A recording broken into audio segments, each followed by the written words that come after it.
Bonjour à tous, aujourd'hui on va se retrouver pour une nouvelle vidéo sur l'importance de Sig dans le plan des reines.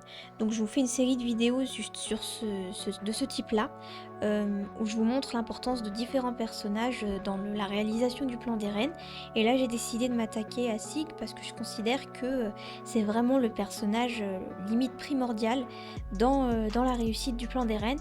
Et je vais vous dire pourquoi selon moi. Alors c'est assez technique comme explication, mais je vais essayer d'être claire. Donc du coup, je vais commencer par l'enfance de Sig, parce que je considère que dans SNK et dans plein d'animés japonais en vrai, il y a souvent un lien à l'enfance. Donc là, si vous vous rappelez, Sig a eu une enfance difficile, d'ailleurs on le voit dans la fameuse photo qu'il a prise avec ses parents, hein. On voyait très bien la tête qu'il a. J'avais pas remarqué, hein, j'ai vraiment remarqué en faisant le diaporama, hein, comme quoi il y avait des indices dès le début.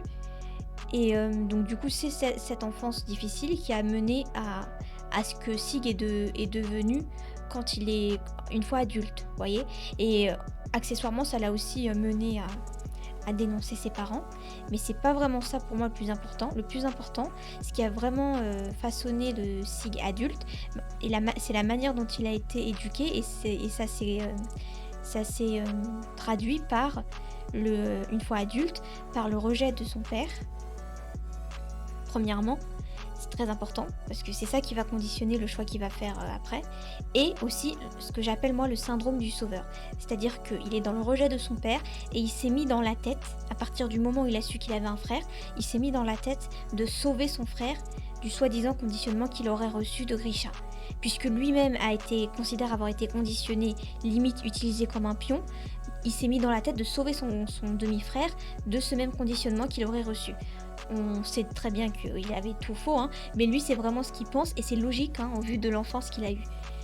Et c'est important de dire ça parce que c'est vraiment ça qui a conditionné ce fameux choix dont je vous parle, qui pour moi était essentiel au plan des reines. Donc du coup, c'est très logique en fait ce que je raconte. Donc c'est pour ça, les deux choses que je vous ai dit, le rejet de son père et le syndrome du sauveur, qu'il va décider de sauver Eren.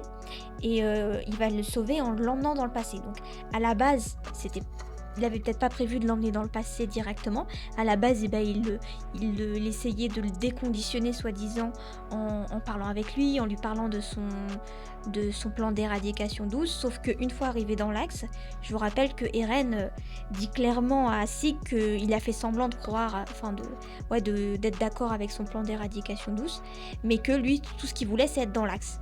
Et donc c'est là que Sig, il a compris que Eren, il était encore conditionné, toujours avec des guillemets, hein, parce que lui Eren, il sait très bien ce qu'il fait.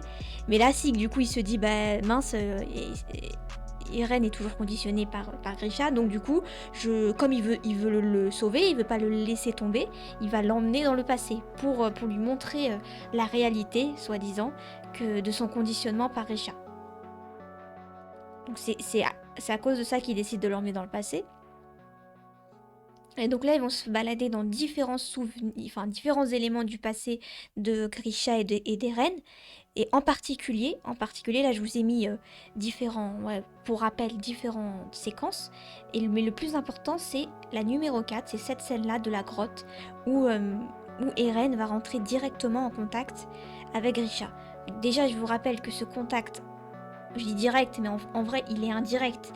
Vous voyez, parce qu'Eren fait partie du futur, mais vous voyez ce que je veux dire, là, il lui parle directement. Et ce contact-là, il n'aurait jamais existé sans Sig, hein, on est d'accord, hein. Eren ne pouvait pas forcer Sig à l'emmener dans le passé, hein, ça devait venir de Sig. Et pourquoi pour moi cette scène-là là, de la grotte, elle est super importante, c'est pour plusieurs raisons, hein, mais je vais d'abord vous faire un petit récapitulatif. C'est un peu un paradoxe temporel. Donc si Sig n'avait pas emmené Eren dans le passé, cette scène-là de la grotte, donc ce contact rapproché entre Sig et son père n'aurait jamais eu lieu. Et du coup, il n'y aurait jamais eu cette prise de conscience-là que Eren a eue dans la saison 3 quand il a embrassé la main d'Historia. Vous vous souvenez de cette scène-là où il fait une tête, un mélange de colère, de choc et de plein de choses. Et pour moi, cette prise de conscience-là, elle est très très importante. J'aimerais faire une vidéo juste sur ça. Donc c'est là qu'il a pris conscience de son pouvoir. grâce à la scène de la grotte et en particulier, selon moi, grâce au contact direct entre Eren et Grisha. C'est là où il a compris que en fait c'était lui qui manipulait le passé pour arriver à un objectif bien précis. Et à mon avis, cet objectif, il en a conscience à ce moment-là. C'est pour ça qu'il fait cette tête-là. Il y en a qui vont dire que il a fait cette tête-là parce que Grisha n'a pas voulu tuer les Wraiths, enfin a hésité à tuer les Wraiths. Mais pour moi, c'est au-delà de ça. Hein. Franchement, le fait que Grisha ait hésité à tuer les Wraiths, c'est un détail dans l'explication de cette tête-là qu'il fait. Hein. Pour moi, c'est vraiment la prise de conscience de son implication dans son implication finalement dans le fait qu'il oriente le destin de tous les titans assaillants, et y compris lui-même. Hein. En tout cas, jusqu'à qu'il en prenne conscience. Donc pour moi, cette tête-là, c'est vraiment la tête de quelqu'un qui a pris conscience de son pouvoir. Et si Eren n'avait pas pris conscience de son pouvoir, il n'aurait jamais pu l'utiliser. Et donc du coup, SNK n'existerait même pas finalement. Hein, parce que tout SNK, c'est un peu une histoire de Eren, donc le titan assaillant, qui dirige un peu le destin des titans assaillants précédents, de manière à ce que son plan puisse fonctionner, vous voyez ce que je veux dire. Donc du coup, vraiment le fait que Sig ait permis à Eren ce contact rapproché avec son père, lui permettant par la suite d'avoir conscience de son pouvoir, c'est vraiment primordial, c'est vraiment la première étape sans laquelle le plan d'Eren n'existe même pas, puisque Eren n'aura même pas conscience de son pouvoir. Vous voyez, les précédents titans assaillants n'ont pas eu conscience de leur pouvoir. Eren lui-même n'avait pas conscience de son pouvoir jusqu'à temps qu'il embrasse la main d'Historia. Et quand il embrasse la main d'Historia, qu'est-ce qu'il voit ? Il voit la scène de la grotte, cette scène de la grotte où lui-même du futur va directement rentrer en contact avec Grisha. Donc c'est vraiment cette scène-là, et le fait qu'il était présent que son soi du futur était présent dans son passé, c'est un peu compliqué, c'est ça qui a fait la prise de conscience en fait. Et c'est ça qui a fait que du coup le titan assaillant a pu utiliser son pouvoir. Je sais pas si vous voyez ce que je veux dire, mais c'est difficile à expliquer parce que c'est vraiment un paradoxe temporel. Donc pour moi c'est vraiment pour ça que Sig est vraiment primordial, c'est grâce à Sig que Eren a pu faire tout ça, c'est vraiment grâce à lui. Donc je vais m'arrêter là pour cette vidéo. Je vais en faire une autre sur particulièrement la prise de conscience de son pouvoir parce que c'est vraiment trop important.